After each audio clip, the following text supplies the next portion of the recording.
While we're talking about electric mobility, which is the big push that India is making, now the EV maker SMEV has written to the Ministry of Heavy Industries that only 7 electric vehicle manufacturers have been affected by the Ministry of Heavy Industries' decision to block the FAME2 subsidies.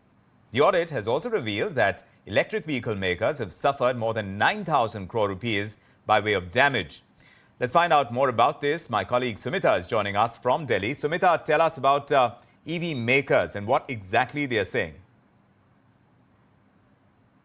Right, so EV makers and industry body SMEV have written to the Ministry of Heavy Industries once again, citing that just 7 EV players collectively have incurred damages worth 9,075 crores ever since their FAME2 subsidies got held up since 2022. Remember, this is according to an audit that was conducted of these 7 companies, and in fact, damages here included unpaid dues, interest debt, loss of market share, reputational loss, cost of capital, and potential recapitalization. The industry body then suggests that perhaps a sinking fund could be created to resuscitate these companies to get back, so that these companies can get back on their feet through soft loans. And they also want the standoff between the Ministry of Heavy Industries and EV players to be resolved as soon as possible, because maybe it's not the larger players, but it is the smaller players, the real startups in the sector, that are suffering the most. Remember, EV players have been requesting also for reimbursing the 1,200 crore worth of subsidy. They've also been asking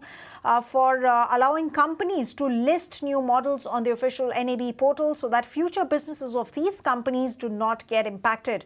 Remember, the government stopped subsidies after claims regarding misappropriation came to light. Some players wrongfully claimed subsidies on the localization component. In fact, that was also brought to the fore. So the government, the ministry, in fact, has maintained throughout our earlier conversations as well that makers can be given a time extension to pay up unlawfully claimed subsidy. However, that will not be revoked. MHI also put a cap on incentives for two-wheeler EVs and reduced the incentive from 40% to 15% starting June 1. Then EV price following that also hiked prices of their offerings by 15,000 on an average, leading to fall in sales even for legacy brands like TVS and Bajaj. But SMEV maintains that it's not the larger players, but it's a smaller players, the real startups in the ecosystem, which started off this EV revolution, and those are the players that are really hurting the most as of now, and is requesting once again to MHI for the standoff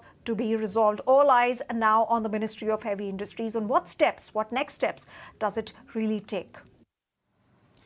We'll have to wait and watch out for that, Sumita, but thanks very much for putting that in perspective. Of course, this body, which is the Society of Manufacturers of electric vehicles, have written to the government for the kind of damage, and like Sumita pointed out, it's the smaller players within that entire electric vehicle segment that have really suffered because of the blocking of some of those FAME2 subsidies and incentives.